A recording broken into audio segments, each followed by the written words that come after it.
Je ne renie absolument pas mon engagement révolutionnaire et je reste totalement solidaire de ce passé, mais j'ai dû le dépasser, j'ai dû aller au-delà. Au fond, peut-être aller au-delà ou aller en deçà, revenir à une attitude plus modeste, ne plus parler de révolution mondiale, ne plus parler de révolution continentale, mais essayer de changer les choses chez soi, à notre mesure. Biografiju filozofa Regisa Debrea ispisuju ideje koje su ga opčinjavale. Iscrtale su koordinate kojima se kretao svetom, zbog kojih se latio oružja, zbog kojih je krenuo u susret Fidelu Castru i Che Guevari, drugovao sa Salvadorom Allendeom i Pablom Nerudom. Danas je istaknuti intelektualac koji je prošao put od revolucionarnog internacionalizma do socijalizma po francuskoj meri.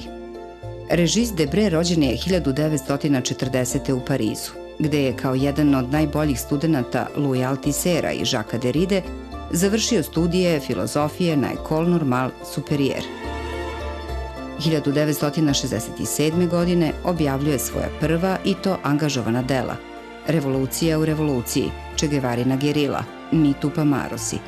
Slede eseističke i filozofske knjige, Kritika političkog razuma, Život i smrt slike, Putanja Boga, Savremeni mit, Dijalog između civilizacija i brojne druge. Posebno mesto u njegovom opusu zauzimaju naslovi iz oblasti mediologije, od kojih su najpoznatiji Intelektualna moć u Francuskoj, Mediološki manifesti, Mašine i duše, Uvod u mediologiju. Piše i romane, studije o umetnosti, kao i autobiografsku prozu.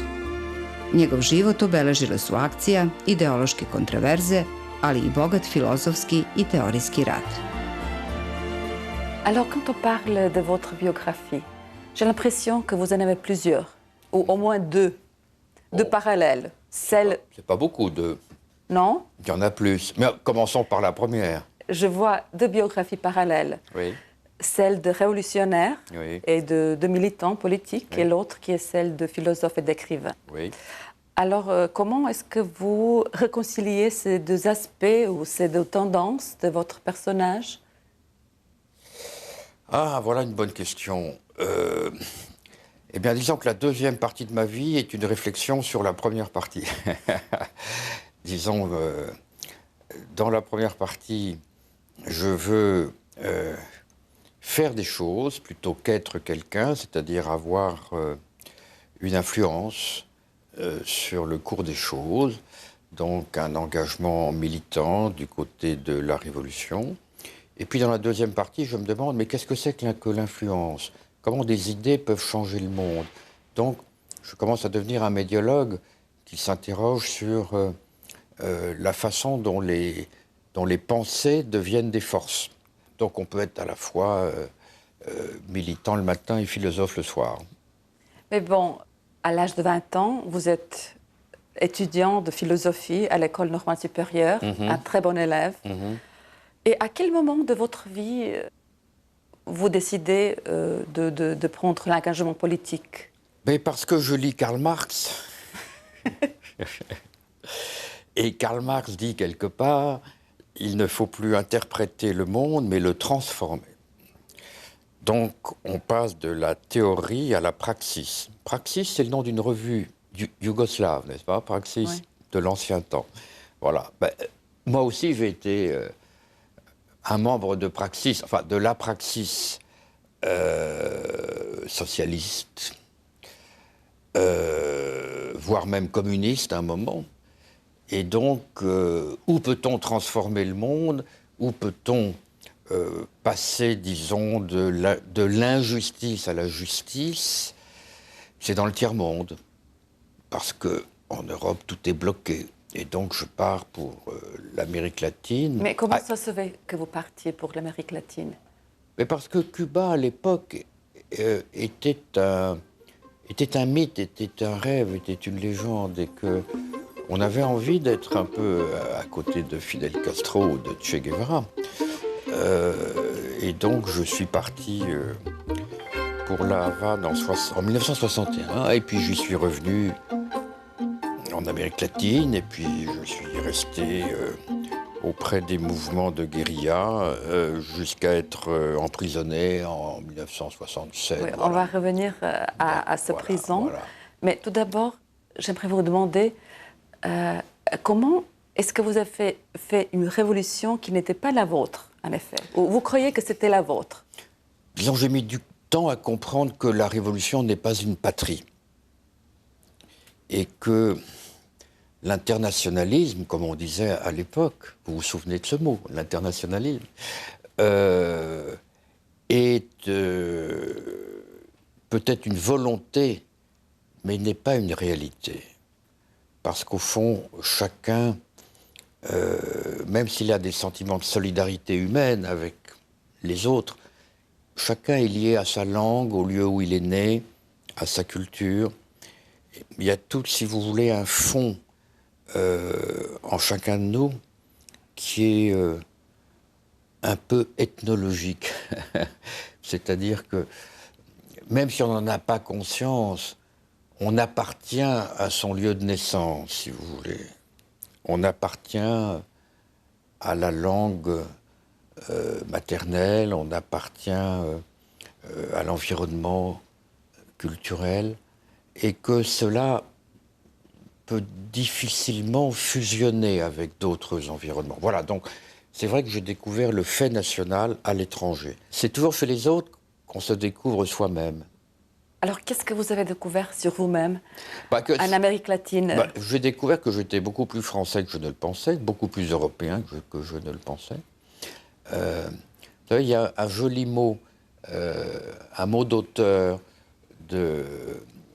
d'un écrivain français qui était en Chine, Victor Ségalen. Il disait « Le dedans vous attend dehors ». Le dedans vous attend dehors. Et donc, le dedans m'attendait dehors. Le dedans, c'est-à-dire, au fond, la découverte qu'on ne peut pas faire n'importe quoi, n'importe où. Et qu'au fond, on est réellement utile, on est réellement productif quand on est avec les siens. Quand on est avec les siens. Sinon, on est un étranger, on est en position d'ingérence, on est en porte-à-faux, on n'est pas assimilé et on reste comme quelqu'un d'extérieur. Ça a été un peu le drame du Che en Bolivie. Même si le Che était latino-américain, pour les Boliviens à l'époque, il n'était pas bolivien.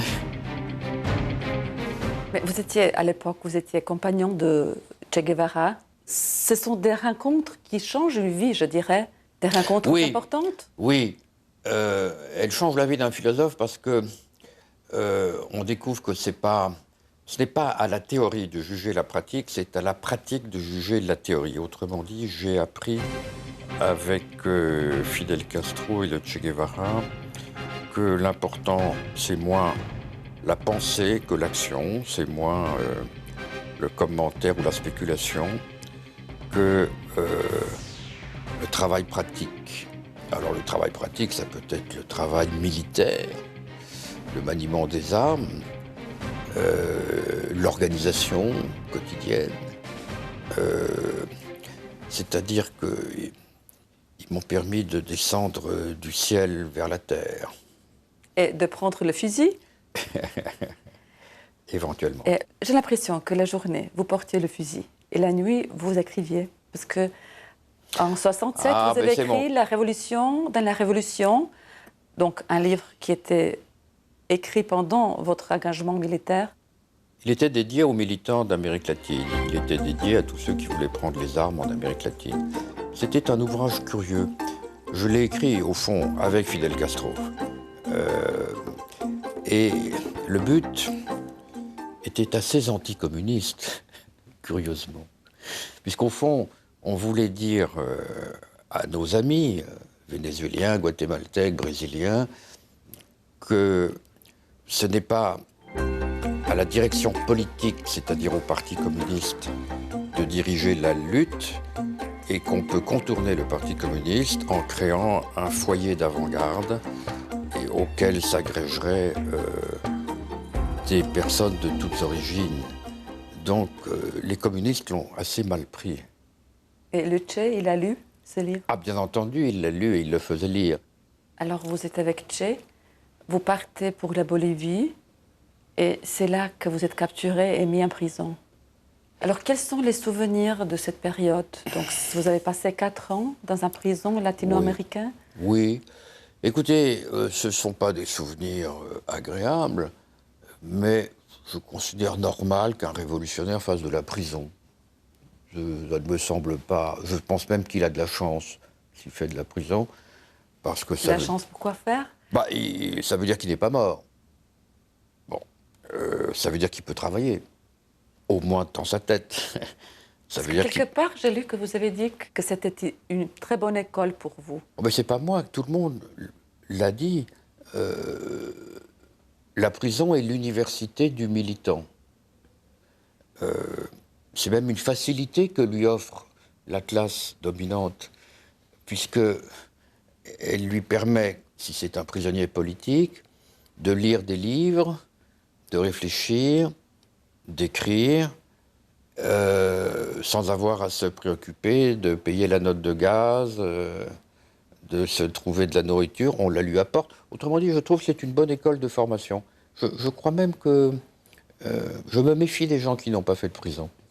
Ah, c'est vrai? Oui, je les trouve un peu superficiels.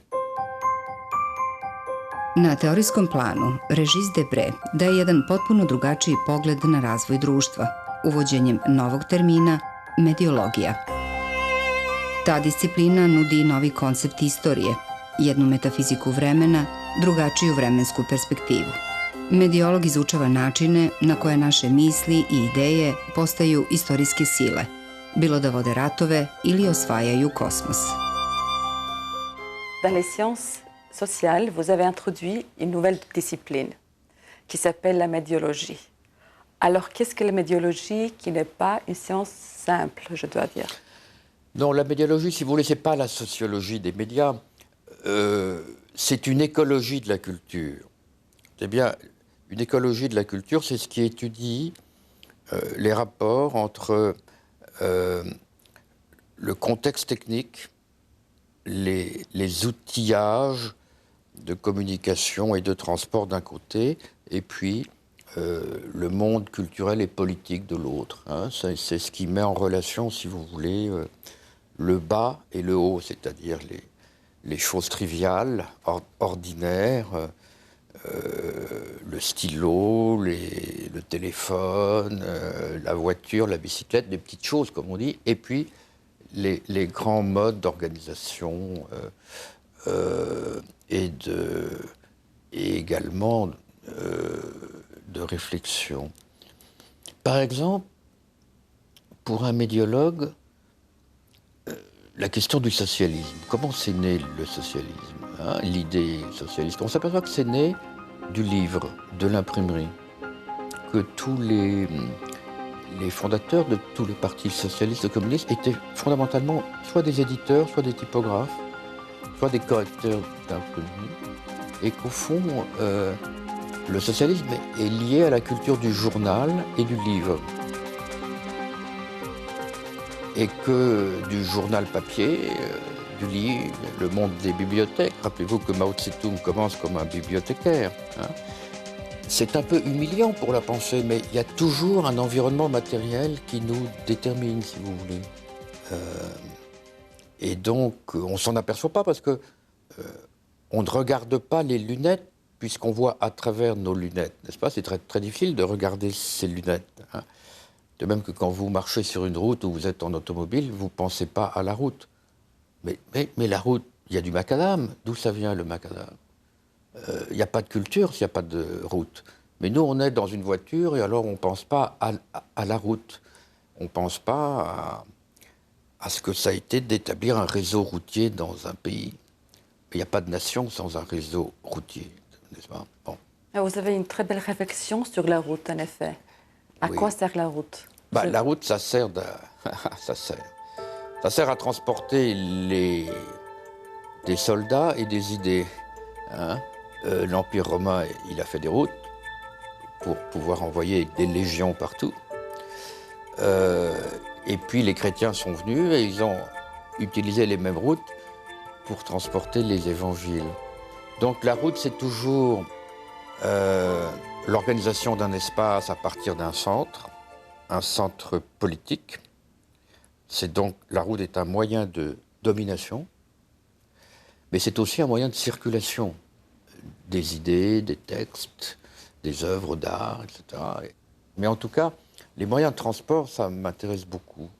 Je crois que, par exemple, si vous voulez, on parle beaucoup du féminisme, n'est-ce pas? C'est la question que j'aimerais vous poser, parce que j'aime bien votre analyse médiologique sur la bicyclette. Donc, comment la bicyclette a changé notre culture et même initié au féminisme?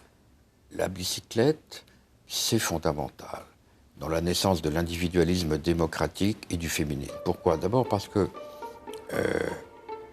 avec la bicyclette, les femmes doivent abandonner la jupe, elles mettent un pantalon. Avec la bicyclette, les femmes peuvent sortir du village et aller se marier dans le village voisin ou même au-delà. Avec la bicyclette, l'individu échappe à la famille, au noyau familial. Il acquiert une autonomie. Et la bicyclette a été un moyen de démocratisation. Et les femmes se sont émancipées avec la bicyclette.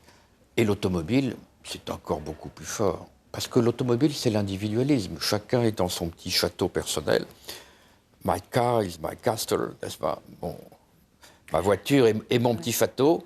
Et donc, je deviens le centre de mon monde. Hein. Difficile d'être socialiste quand on a une automobile. Donc la médiologie ne s'occupe pas des médias de masse, mais des médiums, donc des moyens de transmission. Et oui. Vous parlez, la transmission devient quelque chose de très important dans la pensée médiologique. Oui, alors si vous voulez... c'est transmettre pour innover. Voilà, exactement. Alors, on confond souvent transmettre et communiquer. Hein, mais communiquer, en ce moment, nous sommes en train de communiquer. Pour savoir si on a transmis quelque chose, il faudrait revenir dans 20 ans et savoir s'il reste quelque chose de ce qu'on a dit. Je veux dire par là que communiquer, c'est transporter une information dans l'espace, c'est traverser de l'espace. Vous téléphonez, vous mettez une lettre à la poste, vous traversez l'espace. Transmettre, c'est traverser le temps. C'est-à-dire, c'est transporter une information à travers le temps. C'est-à-dire faire en sorte que ce que vous dites aujourd'hui à quelqu'un va créer une mémoire, une tradition, une lignée, va déboucher sur une organisation, autrement dit, va construire une tradition. Les temps de la transmission sont longs, les temps de la communication sont courts. Et aujourd'hui, on a acquis une grande maîtrise de l'espace, mais on est perdu dans le temps. On a une sorte, on perd le sens des chronologies, on perd le sens des longues durées, on ne sait plus s'inscrire dans une histoire, mais on est toujours géolocalisé, si vous voulez, hein, on est toujours situé dans l'espace. Autrement dit, on maîtrise beaucoup mieux l'espace que le temps. Hegel, il considère que l'histoire est faite des grandes idées, c'est-à-dire que ce sont les grandes idées qui font progresser l'histoire. Et vous dites que l'histoire est plutôt faite des rituels, des rites, du hasard, de ces choses menues, de l'inconscient collectif qui se transmet. Oui. Alors, qu'est-ce que vous entendez par cet inconscient? Hegel a inspiré Marx, et Marx a dit « les idées deviennent force matérielle quand elles s'emparent des masses ». Bon. Mais moi, médiologue, je me suis demandé, mais qu'est-ce qui reste d'une idée quand elle s'est emparée des masses? Il ne reste plus grand-chose, c'est autre chose.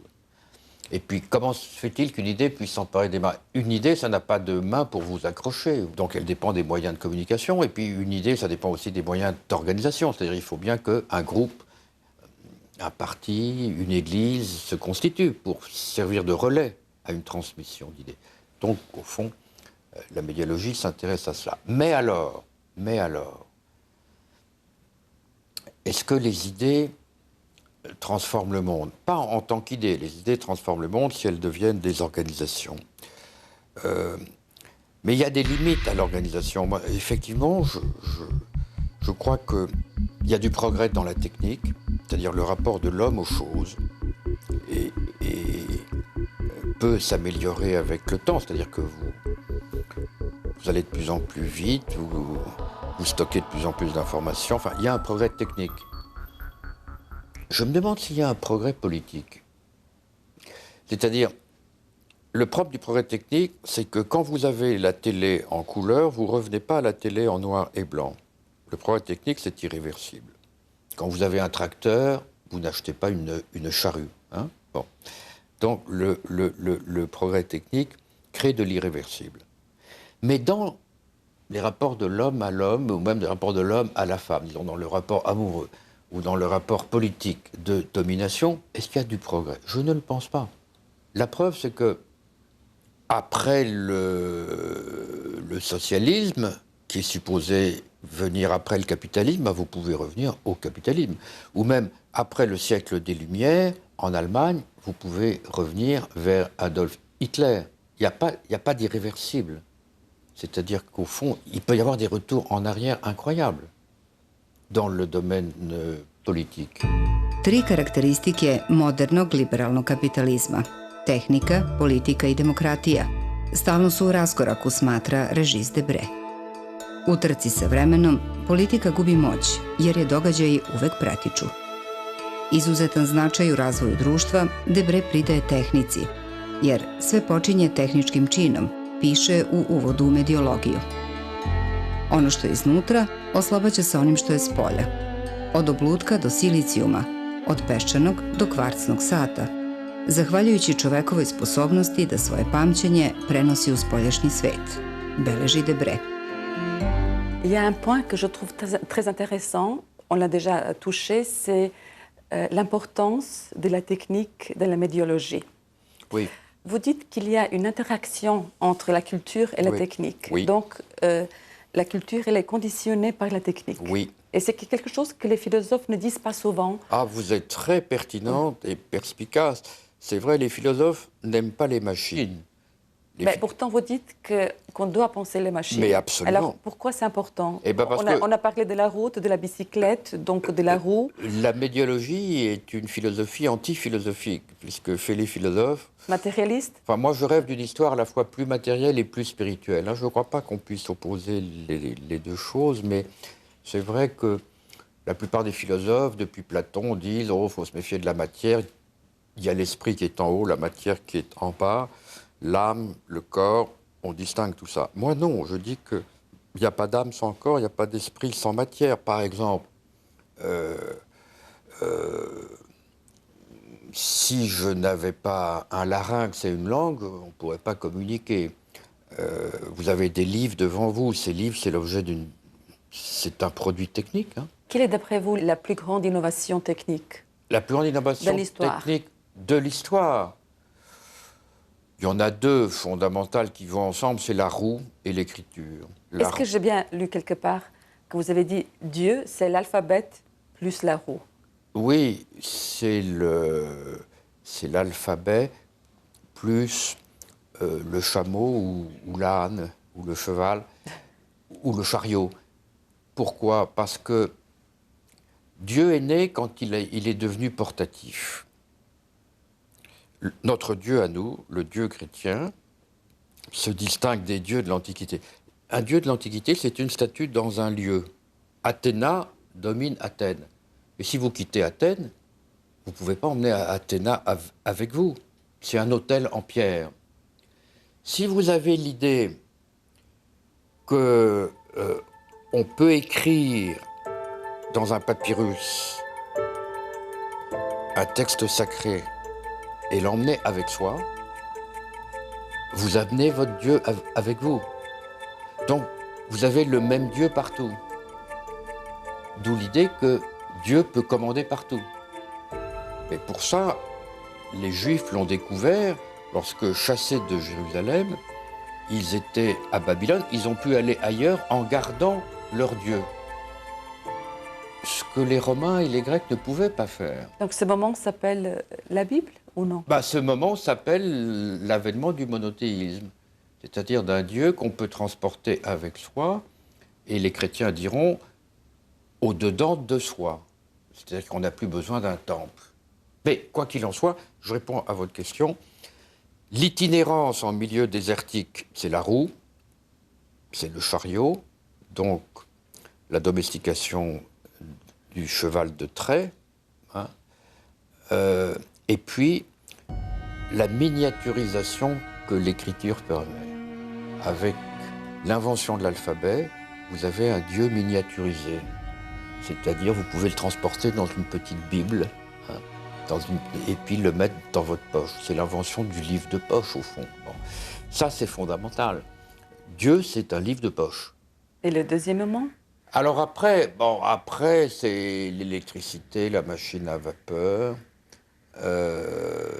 Ça, c'est la révolution industrielle. Et puis après, c'est le numérique aujourd'hui qui est fondamental. Oui. Parce que le numérique, c'est la fin de la pyramide, c'est le réseau. C'est-à-dire tout est à l'horizontale. Vous dites que toute nouvelle technique, elle crée un monde nouveau Oui. et des valeurs nouvelles. Oui. Alors, quelles sont ces valeurs que notre siècle connaît? Est-ce que ce sont des vraies valeurs? Vous voulez dire les valeurs contemporaines? Oui.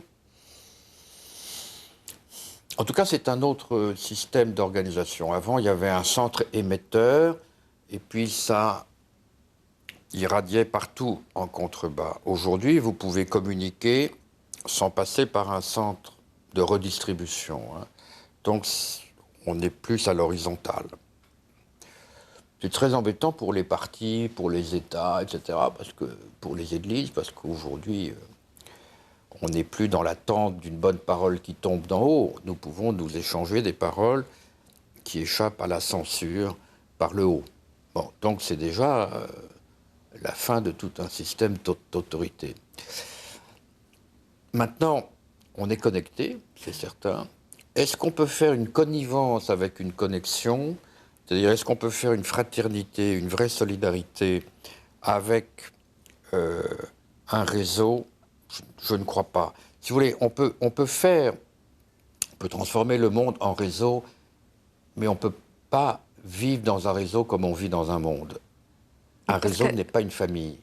La question est, si on a la révolution informatique qu'on connaît, est-ce que ça peut produire une révolution sur le plan culturel? Oui, énorme. Mais c'est d'abord... Quelle est cette révolution dans le domaine de la culture? Et dans la société? Première révolution, c'est une circulation accélérée des signes et des images. Donc une accélération du temps.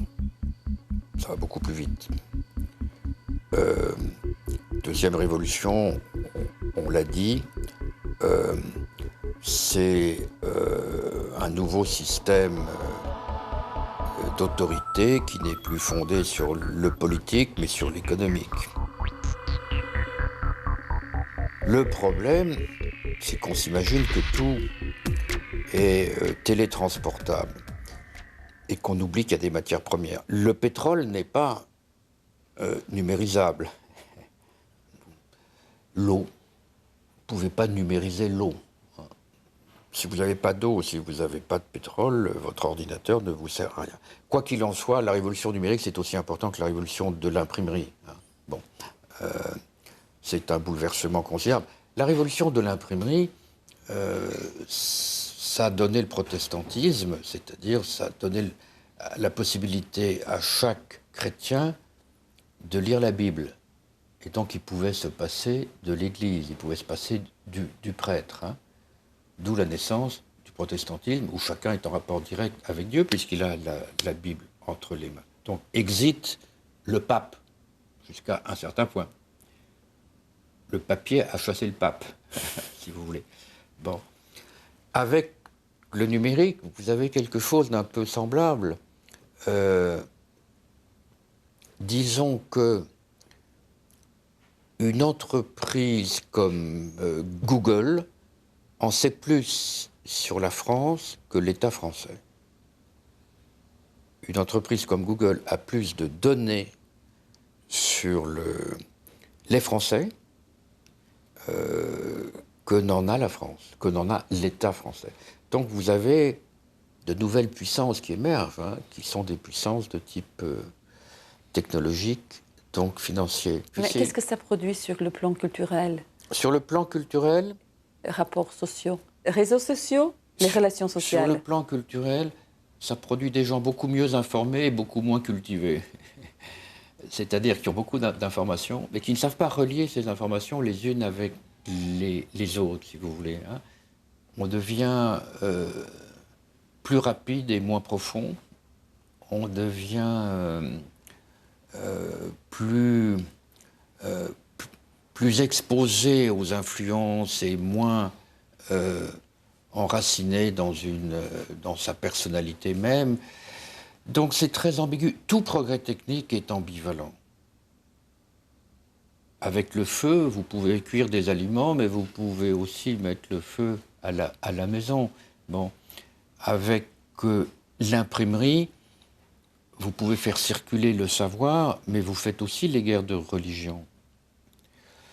Et avec l'informatique, vous pouvez faire aussi bien Al-Qaïda ou Daesh que de bons mathématiciens.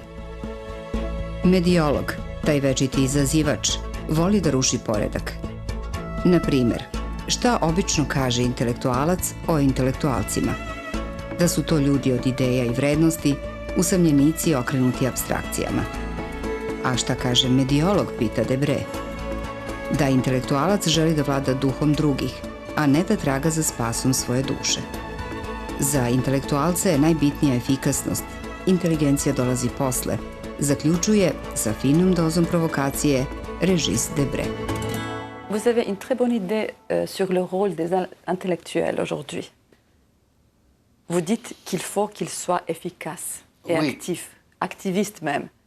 Être un intellectuel, c'est avoir un projet d'influence, c'est-à-dire que vous voulez changer l'état d'esprit de vos contemporains. Pour changer l'état d'esprit de vos contemporains, il faut que vous ayez des moyens de communication. Problème. Parce que moi, si je ne parle pas à la télévision, si je n'écris pas dans le journal, je n'ai pas d'influence.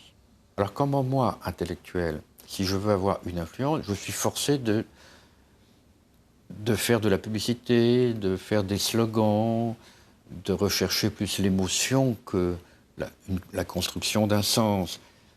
Et c'est le drame de l'intellectuel, c'est qu'aujourd'hui, les techniques de l'influence sont telles qu'un intellectuel doit devenir quelqu'un d'assez primaire et d'assez primitif et d'assez, je dirais, sommaire, rudimentaire, pour avoir une influence. Donc l'intellectuel devient de moins en moins intellectuel et de plus en plus superficiel. En tout cas, l'intellectuel qui veut exercer un rôle dans la cité, si vous voulez. Mais vous parlez du pouvoir intellectuel. Oui, je vais parler du pouvoir intellectuel parce que souvent les intellectuels en France disent qu'ils n'ont pas de pouvoir, qu'ils sont contre le pouvoir. Mais ils ont un pouvoir. Est-ce que c'est conciliable? Non. Le pouvoir non, avec... Non. Moi, je crois que si vous voulez avoir un pouvoir intellectuel, vous devenez un homme de communication. Hein, c'est-à-dire, vous fondez une agence de communication. Et vous devenez un publicitaire de vous-même. Hein, bon. Et donc, moi, je constate que les intellectuels sont de plus en plus bêtes, si vous voulez, aujourd'hui. Ce qu'on appelle les intellectuels.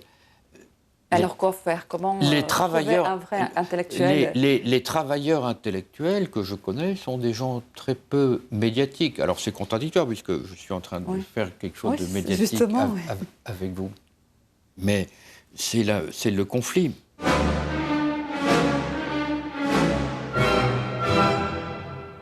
J'aimerais vous poser une dernière question. Dans la jeunesse, vous avez dit tout à l'heure, vous vouliez changer le monde. Donc vous vous êtes engagé dans une révolution qui n'était pas la vôtre. Alors, quelle est votre révolution aujourd'hui? D'abord, je ne suis plus révolutionnaire dans la mesure où la révolution... Mais je pense à une révolution intérieure, peut-être. Oui, je ne suis plus révolutionnaire, je suis réformiste. Pourquoi? Parce que la révolution, c'est la violence, et il n'y a pas lieu d'être violent dans une démocratie. Bon, premier point.